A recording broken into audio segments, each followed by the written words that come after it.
Okay, so இந்த செஷனில் நம்ம என்ன பார்க்க போகிறோம்னா, வாட் இஸ் கம்யூனிகேஷன் மாடல், என்ன டைப் ஆஃப் சிஸ்டம் கம்யூனிகேஷன்ஸ் இருக்குது அப்படின்னு சொல்லி நம்ம வந்து பார்க்க போகிறோம். there's a two communications.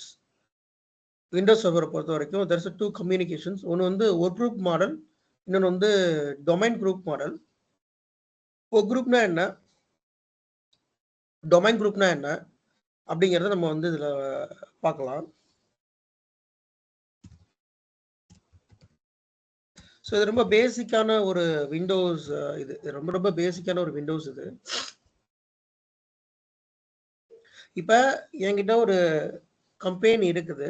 So அந்த கம்பெனி வந்துட்டு இல்லை, நான் வந்து ஒரு என்ன பண்ணுறேன், ஒரு டிடிபி ஷாப் வச்சுருக்கேன். சரியா, டிடிபி ஷாப்னா அங்கே வந்து ஃபோட்டோஷாப் பண்ணுறது, கோரல்டா எடிட்டிங் பண்ணுறது, கல்யாண பத்திரிக்கை பிரிண்ட் பண்ணுறது, அதுக்கு டிசைன் பண்ணுறது, அந்த மாதிரி ஒரு டிடிபி ஷாப். அந்த ஷாப்பில் பார்த்தீங்கன்னா கண்டிப்பாக ஒரு 10 சிஸ்டமாவது இருக்கும்.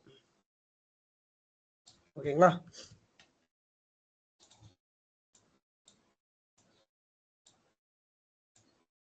இந்த மாதிரி ஒரு 10 சிஸ்டம் இருக்கும். ஓகே, அது எல்லாமே எதில் கனெக்ட் ஆகிருக்கும் அப்படின்னா ஒரு சுவிட்சில் வந்து கனெக்ட் ஆகிருக்கும்.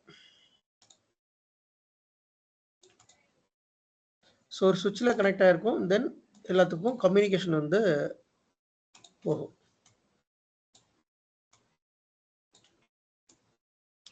இது லேப்டாப்னாலும் சரி, டெஸ்க்டாப்னாலும் சரி.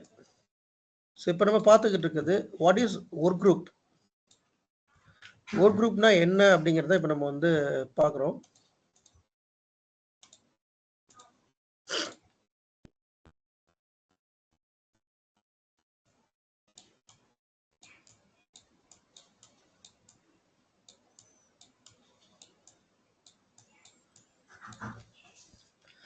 இதெல்லாம் வந்து PC or system whatever it is. இது சுவிட்ச். இது ஸோ சுவிட்ச் which is use to distribute the network. இந்த சுவிட்சுக்கு பார்த்தீங்கன்னா ஒரு கம்யூனிகேஷன் வந்து ரவுட்டர் இருக்கும், இந்த மாதிரி ஒய்ஃபை ரவுட்டர் இருக்கும். இதுக்கு வந்து கம்யூனிகேஷன் பார்த்தீங்கன்னா ஐஎஸ்பி இருக்கும். ஐஎஸ்பினா இன்டர்நெட் சர்வீஸ் ப்ரொவைடர். ஒரு ஏர்டெல் அல்லது ஒரு ஜியோ, ஒரு பிஎஸ்என்எல், டாட்டா, அவங்கள்ட்ட இருந்து இன்டர்நெட் வாங்கிட்டு இந்த ரவுட்டரில் கொடுத்துட்றோம். இந்த ரவுட்டர்லேருந்து சுவிட்சு கனெக்ஷன் கொடுக்குறோம். இந்த சுவிட்சிலேருந்து இந்த சிஸ்டம்க்குலாம் கொடுக்குறோம். இது வந்து விண்டோஸ் 10, இது விண்டோஸ் 11, இது விண்டோஸ் 11, இது விண்டோஸ் 10. இதெல்லாம் கிளைண்ட்ஸ். இது வந்து கிளைண்ட் ஓஎஸ்ன்னு சொல்லுவோம். இது வந்து கிளைண்ட் ஓஎஸ்ன்னு சொல்லுவோம். சரியா, இந்த விண்டோஸ் 10, விண்டோஸ் 11, எக்ஸ்பி, இதெல்லாம் வந்து கிளைண்ட் ஓஎஸ். இப்போ இங்கே வந்து ஒரு ஃபைல் இருக்குது. இந்த ஃபைலை வந்து இப்போ வந்து இங்கே ஒரு எடிட்டிங் பண்ணுறாரு ஒருத்தர், வந்து இங்கே எடிட்டிங் பண்ணுறாரு. ஒரு ஃபோட்டோஷாப்பில் ஒரு மேரேஜ் இன்விடேஷனுக்கு வந்து எடிட்டிங் பண்ணுறாரு. இங்கே வந்து அதை பிரிண்ட் பண்ணுறவர் இங்கே இருக்காரு, அதே ஆஃபீஸில் இருக்காரு. இந்த ஷேர் பண்ண அப்படின்னா there will be some share folder. So இந்த ஷேர் ஃபோல்டரில் இவங்க அந்த ஃபோல்டரை போட்டாங்கன்னா எனிபடி கேன் ஆக்சஸ். சரிங்களா, இதில் வந்து பார்த்தீங்கன்னா there is no restriction. Like என்னன்னா, இங்கே வந்து யாருனாலும் இந்த பிசி எல்லாமே ஓப்பனில் தான் இருக்கும், இன்டர்நெட் எல்லாத்துலேயும் இருக்கும். So no restrictions. நீங்கள் எதுனாலும் ப்ரௌஸ் பண்ணிக்கலாம். நீங்கள் வந்து என்னன்னாலும் வந்து ப்ரௌஸ் பண்ணிக்கலாம்.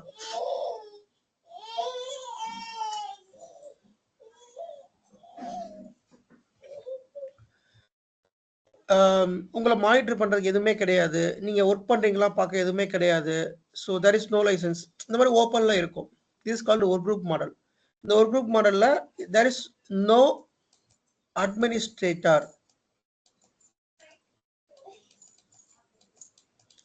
Administrator means like இதை கவர்ன் பண்ணுறதுக்கு யாருமே கிடையாது. Anybody can use any time, யாருனாலும் எதாலும் யூஸ் பண்ணிக்கலாம். சரிங்களா, இது ஒரு எக்ஸாம்பிள், ஒரு ஷாப்பில் இருக்க எக்ஸாம்பிள் சொல்கிறேன். எல்லா ஷாப்லையும் இந்த ஒரு குரூப் மாடல் தான் இருக்குது. இன்டர்நெட் வாங்குவாங்க, அதை ரவுட்டரில் கொடுத்துருப்பாங்க, அந்த ஒய்ஃபை ரவுட்டரில் கொடுத்துருப்பாங்க. மேபி அந்த ஒய்ஃபைலேருந்து இன்டர்நெட் கனெக்ட் பண்ணுவாங்க. அண்ட் கேபிள்ஸ், சுவிட்ச் மூலமாக, அந்த கேபிள்ஸ் மூலமாக பிசி டெஸ்க்டாப்லாம் கனெக்ட் பண்ணிப்பாங்க. This is called ஒரு group model. There is no limitations like internet எதுவுமே ரெஸ்ட்ரிக்ஷன் கிடையாது. There is no administrator, யார் இது கவர்ன் பண்ண முடியாது. Anybody can do anything. சரிங்களா? But whereas come to the corporate network, ஒரு corporate network எடுத்துப்போம். So I'm joining in TCS for example. Okay, so ஒரு corporate network TCS ஜாயின் பண்ணணும்னு வச்சுப்போம். ஸோ டிசிஎஸ்ல எப்படி இருக்கும்? சேம் இதே லேப்டாப்ஸ், டெஸ்க்டாப்ஸ் எல்லாமே இருக்கும், பிரிண்டர்ஸ் எல்லாமே இருக்கும்.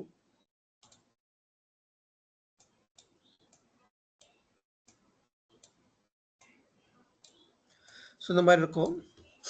தென் பிரிண்டர் இருக்கும் இந்த மாதிரி. ஸோ எல்லாமே இருக்கும். அங்கேயுமே ஒரு சுவிட்ச் இருக்கும்.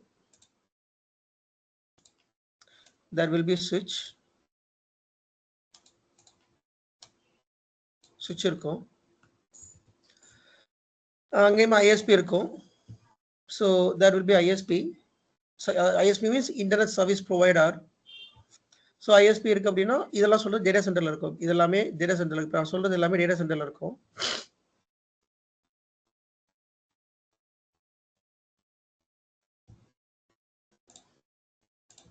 சுவிட்ச்ல எல்லாமே கனெக்ட் ஆயிட்டு இருக்கும்.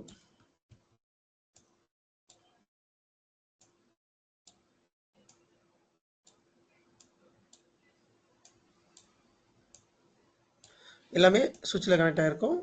தென் எல்லாமே கம்யூனிகேஷன் இருக்கும். தென் இந்த சுவிட்ச் வந்துட்டு ஒரு ஃபயர் வால் கூட கம்யூனிகேட் ஆயிருக்கும், ஒரு ரவுட்டர் கூட கம்யூனிகேட் ஆயிருக்கும். ஓகே, ஒரு ரவுட்டர் கூட கம்யூனிகேட் ஆகும். தென் இது வந்து ஃபயர் வால் கூட கம்யூனிகேட் ஆகும்.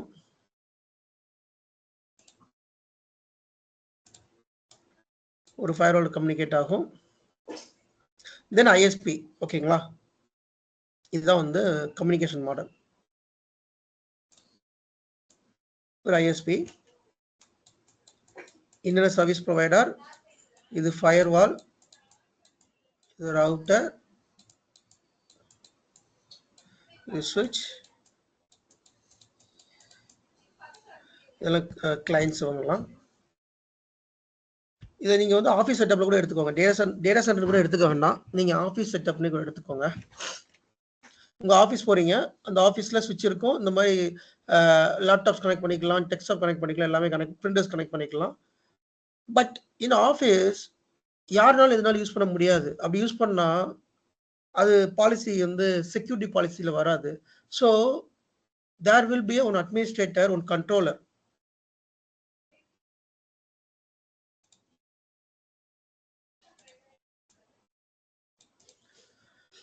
So his name is domain controller.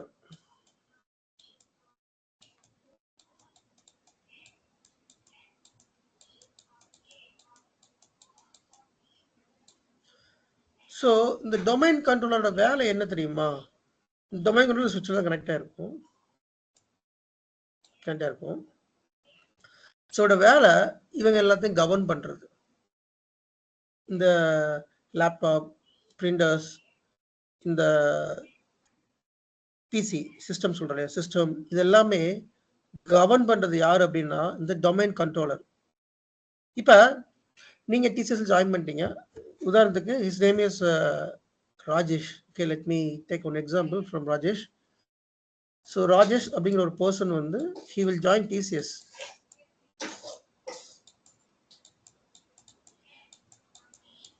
Then there will be an account will be created in domain controller, which is called AD,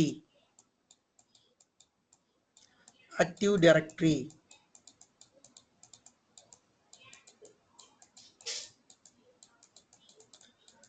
So இந்த AD இருக்கிறது தான் டொமைன் கண்ட்ரோலர் இருப்பாரு. Okay, so there will be one domain controller, அதில் AD இருக்கும், activate இருக்கும். So Rajesh அப்படிங்கிற ஒருத்தர் join பண்ணியிருக்காரு. தென் அதே ஆஃபீஸில் மணி அப்படிங்கிற ஜாயின் பண்ணியிருக்காரு. ராஜேஷ் இஸ் ஒரு டீம் மெம்பர், ஒரு டீமோட மெம்பர். மணி அப்படிங்கிற team lead. So there will be 2 account create பண்ணுவாங்க. ராஜேஷ்க்கு ஒரு அக்கௌண்ட், மணிக்கு ஒரு அக்கௌண்ட் கிரியேட் பண்ணிட்டு ஸோ அவங்களுக்கு பெர்மிஷன்ஸ் கொடுப்பாங்க. இந்த ராஜேஷ் அப்படின்னா இவருக்கு வந்து இந்த ஆக்சஸ் தான் இருக்கணும், மணி அப்படின்னா இந்த ஆக்சஸ் தான் இருக்கணும் அப்படின்ட்டு. உதாரணத்துக்கு இதே இந்த சிஸ்டம் இருக்கும். இதில் வந்து ராஜேஷ் லாகின் பண்ணுறாரு. ஸோ ராஜேஷ் லாகின் பண்ணுறப்ப அவருக்கு டெஸ்க்டாப் மட்டும்தான் தெரியணும், எதுவுமே தெரியக்கூடாது. My computer, C drive, D drive எதுவுமே தெரியக்கூடாது. Only he can able to access only desktop. அவரால் டெஸ்க்டாப் மட்டும் தான் ஆக்சஸ் பண்ண முடியும். டெஸ்க்டாப்ல இருக்கிற ஒரு டேட்டாவை தான் ஆக்சஸ் பண்ண முடியும். அண்ட் ஆல்சோ அந்த டேட்டாவை அவரால் delete பண்ண முடியாது. there is a restrictions. he cannot modify the data. அந்த டேட்டாவை delete பண்றதோ மாடிஃபை பண்ணவோ முடியாது. ஓகே, தென் இன்னொரு பிசில மணி லாகின் பண்றாரு. he is a team lead.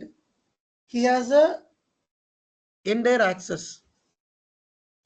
அந்த டேட்டாவை அவரால் பார்க்கலாம். ஏன் அப்படின்னா அவர் டீம் லீட், அந்த டேட்டாவை பார்க்க முடியும். டெஸ்க்டாப் ஆக்சஸ் இருக்கும், சி டிரைவ், இ டிரைவ் ஆக்சஸ் இருக்கும். இவருக்கு இன்டர்நெட் ஒர்க் ஆகும், இவருக்கு இன்டர்நெட் ஒர்க் ஆகாது. ஓகே, இப்போ ராஜேஷ் நெக்ஸ்ட் ஷிஃப்ட்ல வந்து லேட்டா வராரு. தென் மணி சீக்கிரம் வந்துடுறாரு. மணி டேக்கன் தி சிஸ்டம். இதுல மணி அக்கௌண்ட் போட்டு லாகின் பண்றாரு அப்படின்னா சேம் அந்த மணி அப்படிங்கிற டீம் லீடருக்கு என்ன ஆக்சஸ் இருக்கோ அந்த ஆக்சஸ் நீங்க இந்த டொமைன்ல இருக்கிற எந்த பிசில லாகின் பண்ணாலும் சேம் ஆக்சஸ் தான். அது லேப்டாப் இருந்தாலும் சரி, டெஸ்க்டாப் இருந்தாலும் சரி. சரிங்களா? ஸோ ரெஸ்ட்ரிக்ஷன்ஸ், செக்யூரிட்டி பாலிசி இதெல்லாமே இந்த டொமைன் குரூப்ல தான் வரும். நம்ம இதுக்கு முன்னாடி பார்த்தது ஒரு குரூப் மாடல், அதுக்கு பேர் ஒரு குரூப் மாடல்.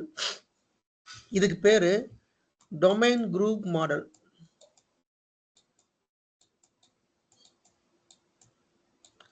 எல்லா கம்பெனிலையும் இந்த செட்டப் தான் இருக்கும். உதாரணத்துக்கு இந்த பிரிண்டர் இருக்குது. இந்த ராஜேஷால பிரிண்டர் கொடுக்க முடியாது, அவருக்கு இந்த பிரிண்டர் ஆக்சஸ் இருக்காது. But Mani can able to provide the print out. மணிக்கு ஆக்சஸ் இருக்கும் because he is a TL. he has restrictions. he has no restriction. like no restriction means அவருக்கும் சில ஆக்சஸ் இருக்கும், சில ஆக்சஸ் இருக்காது. பட் தேவையான ஆக்சஸ் அவர் கொடுத்துருப்போம். he can able to access the printer. Print கொடுக்கலாம், அவரோட டெஸ்க்டாப்ல இருந்தும் லேப்டாப்ல இருந்து பிரிண்ட் கொடுக்கலாம். பட் இவருக்கு அந்த பிரிண்டருக்கான ஆக்சஸ் இருக்காது. ஸோ இந்த மாதிரி ரிசோர்ஸை ஃபுல்லா நம்ம லிமிட் பண்ணிக்கலாம். அவர் இந்த ஃபோல்டர் தான் ஆக்சஸ் பண்ணணும், இந்த ஃபோல்டர் ஆக்சஸ் பண்ணக்கூடாது, இந்த ஃபோல்டர்ல ஆக்சஸ் பண்ணாலும் இதை டெலீட் பண்ணிக்கலாம், இதை டெலீட் பண்ணக்கூடாது, இதை எடிட் பண்ணக்கூடாது, ரீட் ஆக்சஸ் தான் கொடுக்கலாம் அல்லது ரீட் அண்ட் ரைட் ஆக்சஸ் கொடுக்கலாம். ஸோ இந்த மாதிரி மல்டிபிள் பாலிசிஸ் வந்து நீங்க அப்ளை பண்ணலாம் இந்த டொமைன் கண்ட்ரோலர்ல. சரிங்களா? அதுல ஏடி இருக்கணும், ஆக்டிவ் டைரக்டரி அப்படிங்கிறவர் வந்து அதுல இருக்கணும். அவர் மூலமா இந்த டொமைன் கண்ட்ரோலர் மூலமா we can able to apply some policies. So இந்த மாடலுக்கு பேர் டொமைன் குரூப் மாடல். எல்லா கம்பெனிலையும் இதுதான் ரன் ஆகிட்டு இருக்கு. சரிங்களா? நீங்க ஒரு ஆஃபீஸ் போறீங்க, ஜாயின் பண்றீங்கன்னா அங்க வந்து ஒரு இதை தான் சர்வர்னு சொல்றாங்க. இவங்க எல்லாம் கிளைண்ட். கிளைண்ட் ஓஎஸ் வேற, கிளைண்ட் வேற, கிளைண்ட் ஓஎஸ் வேற. கிளைண்ட் ஓஎஸ் அப்படிங்கிறது விண்டோஸ் 11, விண்டோஸ் 10, விண்டோஸ் 7, விண்டோஸ் 8 இதெல்லாம் கிளைண்ட் ஓஎஸ். கிளைண்ட் அப்படிங்கிறது இந்த சர்வருக்கு கீழே நம்ம யாரை ஆட் பண்றோமோ he will act as a client. So server, இதுல சர்வர் தான் master. assume that server is a master, client all client are slave. இந்த மாஸ்டர் சொல்றதா இவங்க கேட்டாகணும். சரிங்களா? ஓகேங்களா? இந்த சர்வர் என்ன சொல்றாரோ அதுதான் இந்த கிளைண்ட் எல்லாமே கேட்டாகணும். the client may be a Windows 11 இருக்கலாம் அல்லது விண்டோஸ் சர்வரா இருக்கலாம், வாட் எவர் இட் இஸ். நீங்க விண்டோஸ் சர்வர் ஆட் பண்ணிக்கலாம், இல்ல விண்டோஸ் கிளைண்ட் ஓஎஸ் ஆட் பண்ணிக்கலாம், இல்ல ஒரு விண்டோஸ் சர்வர் ஆட் பண்ணிக்கலாம். பட் நீங்க எந்த சர்வர்ல ஏடி இன்ஸ்டால் பண்றீங்களோ he will act as a domain controller. the server நம்ம சொல்றோம். இந்த சர்வர் வந்துட்டு இந்த ஏடி டிசின்னு சொல்லுவோம், அதை சுருக்கமா டிசி, அதாவது டொமைன் கண்ட்ரோல்னு சொல்லுவோம் அல்லது ஏடி சர்வர்னு சொல்லுவோம். இது டொமைன் கண்ட்ரோல் சர்வர்மோ அல்லது ஏடி சர்வர்மோ. இந்த AD server can restrict all the clients.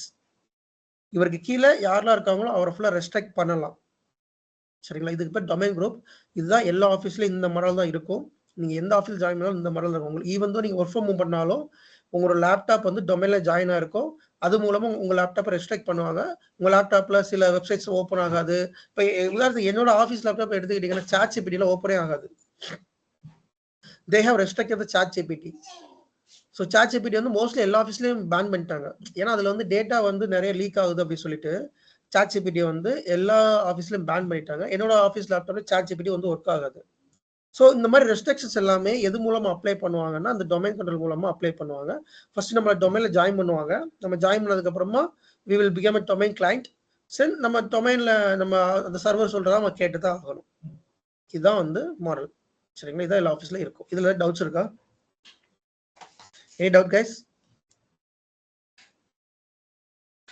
Doubts இருந்தா கேளுங்க. Then let's close the session. Okay. Yes, no doubts. Doubts எதுவும் இல்லையா? ப்ரோ ஒரு டவுட்டுங்க ப்ரோ. சொல்லுங்க. இப்போ வந்து ஏடி வந்து ஒரு பர்டிகுலர், அதாவது டொமைன் கண்ட்ரோலர்னா ஒரு சர்வரில் நம்ம வந்து ஏடி வந்து ஆக்டிவ் எனேபிள் பண்ணியிருப்போம் அப்படின்ற மாதிரி சொல்கிறீங்க இல்லையா? ஆமா. இப்போ நம்ம ஐடி டீமில் வந்து பார்த்தீங்கன்னா ஒர்க் பண்ணுறாங்க இல்லையா எம்ப்ளாயிஸ், ஐடி அட்மின், அதாவது சிஸ்டம் அட்மின், அவங்க சிஸ்டம் எல்லாத்துலேயுமே பார்த்தீங்கன்னா எல்லா லேப்டாப்லேயும் பார்த்தீங்கன்னா அட்மினிஸ்ட்ரேட்டிவ் டூல் வந்து எனேபிள் ஆயிருக்கு இல்லைங்களா? அதுவும் டொமைன் கண்ட்ரோலர் தானுங்களா? ஆமா, இந்த டொமைன் கண்ட்ரோல் வந்து நீங்க ஒரு அப்ளிகேஷனை கண்ட்ரோல் பண்ணலாம். ஓகே. அப்ளிகேஷன் டெப்ளாய் பண்ணலாம். எல்லாமே டொமைன் கண்ட்ரோல்லே பண்ணிக்கலாம். கண்ட்ரோல் எல்லாமே இதுலயே பண்ணிக்கலாம். குரூப் பாலிசி போட்டு குரூப் பாலிசி மூலமா நீங்க வந்து கண்ட்ரோல் பண்ணிக்கலாம். உதாரணத்துக்கு இப்ப உங்களுக்கு வந்து அட்மின் ரைட்ஸ் இருக்காது. நீங்க வந்து ஒரு ஏதோ ஒன்று டெவலப் பண்றீங்க, இன்டர்நெட்ல டெவலப் பண்றீங்க, அதை இன்ஸ்டால் பண்ண முடியாது. அப்போ உங்க அட்மின் ரைட்ஸ் இருக்காது. மேக்ஸிமம் அட்மின் ரைட்ஸ் யாருக்குமே இருக்காது. என்னோட லேப்டாப்ல அட்மின் ரைட்ஸ் கிடையாது. என்னோட லேப்டாப் எனக்கு கொடுத்துருக்காங்க ஆஃபீஸ்ல. அந்த லேப்டாப்ல வந்து பாத்தீங்கன்னா I can only able to do the office work. என்னால ஒரு அப்ளிகேஷன் இன்ஸ்டால் பண்றதோ, அதை அன்இன்ஸ்டால் பண்றதோ, இல்ல வேற செட்டிங்ஸை மாடிஃபை, செட்டிங்ஸ் கூட மாற்ற முடியாது. லைக் ஐபிஎஸ் சேஞ்ச் பண்ண முடியாது. என்னென்ன செட்டிங்ஸ் இருக்கோ எந்த செட்டிங்ஸை என்னால மாற்ற முடியாது. அப்படி மாத்திரம் அப்படின்னா it will prompt for the administrator user name password. Mostly எல்லாருக்கும் ரெஸ்ட்ரிக்ட் பண்ணி வச்சிருப்பாங்க. அது யாருக்கு ஆக்சஸ் இருக்கும்னா அதுல ஐடி அட்மினா இருப்பாங்க. நீங்க சொன்னீங்களா ஐடி அட்மின், அவங்களுக்கு மட்டும் தான் ஆக்சஸ் இருக்கும். அவங்க யூசர் நேம் பாஸ்வேர்ட் போட்டாங்கன்னா ஒர்க் ஆகும். ஆமாங்க பஸ், எனக்கு ஆக்சஸ் இருக்கு. ஓகே. அப்போ வந்து என்னோட சிஸ்டம் வந்து டொமைன் கண்ட்ரோலர் மாதிரியான்னு கேட்குறேன். கிடையாது, அப்படி கிடையாது. இப்ப நான் சொன்னேன் இல்லையா, இப்ப உங்க நேம்ல ஒரு ஐடி கிரியேட் பண்றேன் அப்படின்னா உங்களோட ஐடிய நான் எல்லா ஆக்சஸும் கொடுத்துருவேன். ஓகே, சரிங்களா? இப்ப நான் சொன்ன மாதிரி ராஜேஷ், மணி 2 பேர் ஜாயின் பண்றாங்க. ஸோ மணி டீம் லீட், ராஜேஷ் வந்து டீம் மெம்பர் அப்படின்னு அவங்களுக்கான ஆக்சஸ் இருக்கும். இப்போ நீங்க ஐடி அட்மினா இருந்தா உங்களுக்கு என்டையர் ஆக்சஸ் இருக்கும். they will provide entire domain control access. உங்களை வந்து அட்மினிஸ்ட்ரேட்டர் ஒரு குரூப் இருக்கு, அதுல ஜாயின் பண்ணிடுவாங்க. ஸோ அந்த குரூப்ல நீங்க ஜாயின் பண்ணிட்டீங்க அப்படின்னா you will become a administrator. So you will have all the access. You can do anything. எந்த செட்டிங்ஸ் எல்லாம் நீங்க மாடிஃபை பண்ணிக்கலாம், என்னவாலும் நீங்க பண்ணிக்கலாம். there is a folder, ஒரு குரூப் கிரியேட், அந்த ஏடில வந்து அதை பத்தி லேட்டா கூட பார்க்கலாம். ஏடில வந்து குரூப் கிரியேட் பண்ணுவாங்க, யூசர் கிரியேட் பண்ணுவாங்க. அந்த குரூப்ல உங்களை ஜாயின் பண்ணிருப்பாங்க. மேபி அதனால உங்களுக்கு இல்ல, அதனால தான் உங்களுக்கு ஆக்சஸ் இருக்குது. ஆமாங்க. அதான் இப்போ நாங்க வந்து நியூ யூசருக்கு நாங்க தான் வந்து யூசர்லாம் கிரியேட் பண்ணிட்டு இருக்கோம். எங்களோட லேப்டாப்ல இருந்தே நாங்க பண்ணிட்டு இருக்கோம். அதனால தான் கேட்டேன். அதுதான் உங்களுக்கு அது ஆக்சஸ் இருக்குது, அதனால நீங்க பண்றீங்க. ஓகேங்க ப்ரோ, ஓகேங்க. சரிங்களா? Okay, thanks bro. Thank you all. So இன்னைக்கு முடிச்சுக்கிறேன் இதை.